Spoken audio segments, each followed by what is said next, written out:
just make it something that could possibly exist in the real world, as bizarre as it sounds to have a girl with a giant squirrel tail. So I've already started sourcing some of the fur or the hair for the tail, but it probably, sometimes I plan costumes almost like 2 years in advance. It just takes me that long to find the right fabrics or a certain accessory. So, I mean, Squirrel Girl will probably not be till next year. Ah, dang. So no Squirrel Girl unveiling at like Dragon Con or nothing. Oh, no, I'm like a little bit behind actually, just because things came up, and I'm actually quite slow when it comes to making costumes because it isn't my full-time job. I actually also work 2 jobs. Oh, wow. So it is. First 3 jobs. I work 8 jobs. She's a little Asian sweatshop. I am. So, I just, it's a hobby. It's not my job, though it feels like a job. Actually, yeah, technically, I guess I do work 3 jobs because cosplay would be my other job. So. It's that job without being a job. I get that. Off a lot. I'll get like, I'll be like sewing and Netflix will be on and I'll just stop and start watching Netflix. Or... Yeah, Netflix is taking a big hit in terms of my writing. And I'll be like, I'm just putting it on the background. I'll write stuff. I know. Then I'm like, oh wait, what? Oh no. Or you'll be like, I'm doing. Curse you, copper! You just showed up on Netflix. Yeah, or you'll be like, I'm doing like a costume. Oh, I need to go play that video game for more reference. And then you're like 8 hours later, you're like, oh yeah. Well, you've been to a bunch of the different types of cons, the video game cons, the comic conventions. Dragon Con, which is sort of the cosplay con, which I still have not gone. I've been so naughty. I know. Maybe this year. Fingers crossed. Fingers crossed. 3 hours, no excuse. What? Do you have like a preference in cons, or it was like there's one con that you just kind of feel more home at? Okay, this is not like saying it's great. I'm not saying like this is better, much better. It's like where you kind of feel more. Oh, that's easy. Heroes Con. Seriously, I cannot. Heroes Con is my geeky family reunion. I'm not saying that because we're just sitting. No, seriously, I know it looks suspicious. It looks suspicious. Sheldon's not around. He won't hear this. That's right. Endorsement. No, seriously, Heroes Con is great. You get all amazing artists. The location is fantastic. It's great that I can drive to it because I don't have to travel with costumes. It's a great venue. It's just very chill and very nice. I mean, Dragon Con's great. It's in my hometown, but it's a little like crowded and intense sometimes. Like I love the costume. I love the people watching, but for just like hanging out, it's totally Heroes Con. Well, I got to get a little bit on the less bright side. You're talking about that there's a dark side of cosplay, and recently there's been a couple of really noteworthy events. I'm going to ask your impression. If you don't feel like answering, don't answer. No pressures. This idea that's gone through the cosplay through the years, the cosplay as consent. That horrible thing. Have you seen that kind of in the decrease, or has it unfortunately been increasing? What do you see? To be honest, it has never affected me. I do not. I mean, I see people. I see it online. I see people making comments online, and that has. There's a lot more comments than there used to be, but there's also a lot more people commenting than there used to be. So it's a whole ratio thing. If there used to be 10 people commenting on a photo, and you got one crappy comment, now there's 10,000 people commenting on a photo. You're getting 100 crappy comments, so it's harder to ignore. And a lot of times, like I'm guilty of it. I'll have a photo of myself online, and they'll be like, everyone will be so kind and say really nice things, and there'll just be one comment. And sometimes you're just having a bad day, and that comment will just get right at you, and it's the only thing you focus on. And you're like, everybody hates my costume, and you're like, it's just one, and then there's like 100 people who are saying really nice things.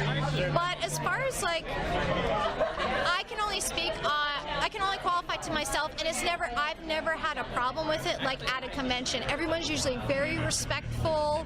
I mean, yeah, there'll be some people who are disrespectful with the costume itself, like they'll flick the armored pieces, or they'll pull at something, and yeah, you don't do that. But there's never been like, I've never felt like sexually unsafe, I guess would be the best way to describe it. And I mean, I've worn some rather revealing stuff, and I don't know if I'm just oblivious to it, or I have such a dirty mind that I'm like, ha ha ha, they're like boobies, and I'm like, yes, my nipples are pointing in the same direction.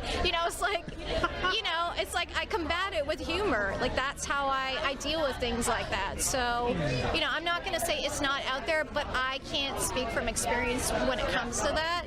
My thing is, it's just, it's not anything new. It's just people are, some are just socially awkward and they just don't think before they speak. And the old saying, like, if you don't have anything nice to say or not offensive to say, don't say anything at all. But guys do it, or girls, they think it's funny, or they don't like you and they just want to say something mean. But oh my gosh, there's a squirrel girl. Squirrel girl! I did this for your squirrel. Oh my god! I'm sorry, let me take a photo. Get in there. Mention Squirrel Girl and she does appear. My goodness. I thought you would steal that squirrel right. We'll take this moment to talk to Riddle's friends. Come on over here. Come on over here. Join in the interview.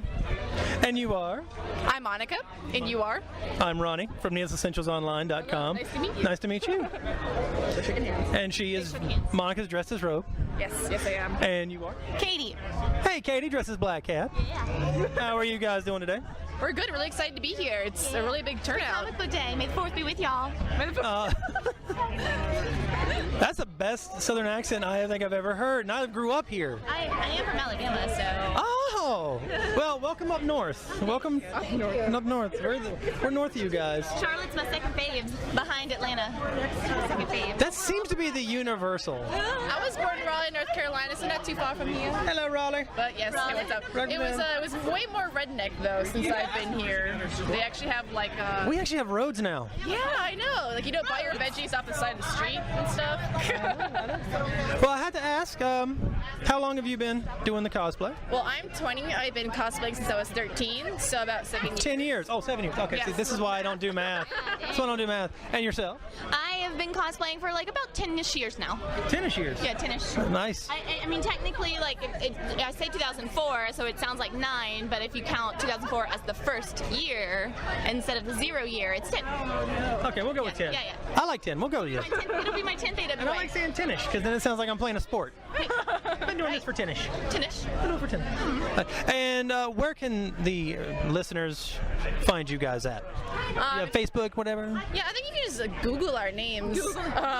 Google it. Just find us under like Monica Lee or Katie Cosplay. Yeah, mine on is Facebook and Twitter. Facebook.com/Katie Cosplay. Both are singular.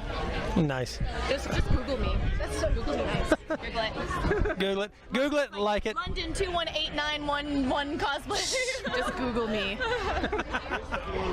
Fantastic. That's the second time I've done that in an interview. I said someone to Google me. I don't want to do that. So just Google it. Just you guys go. Just Google it. So how do y'all base what goes into the decision for you guys for costume ideas? Well, this is actually, I think, my first comic book costume. I don't really remember. I mean, I'm more of a video game person, but I really like Rogue's personality, the southern accent. Sugar. And it's funny because, like, Rogue is, completely covered up because, the power's in the hands, but she's, like, a really sexualized character. I still think that's so cool it comes across like that. And just X-Men, I like the cartoons and the comics, and for myself, that's why I really like the character. Although Monica being half Asian makes her instantly look like the Shunya Yamashita, like Bishojo Rogue. Like, just I cosplay as Tomb Raider, and people are like, "Oh, that's Asian Tomb Raider," and I'm like, I am Asian Tomb Raider. Yeah. Well, it could be worse. I think I was a Brazilian Tomb Raider, and I was just wearing shorts. So. It's my own fault. It's my own, really. Yeah, exactly. Boom Raider. Have you played Tomb Raider? The new one? Yes. I have not. I've been so bad. It is. I've been so bad. Oh, it's like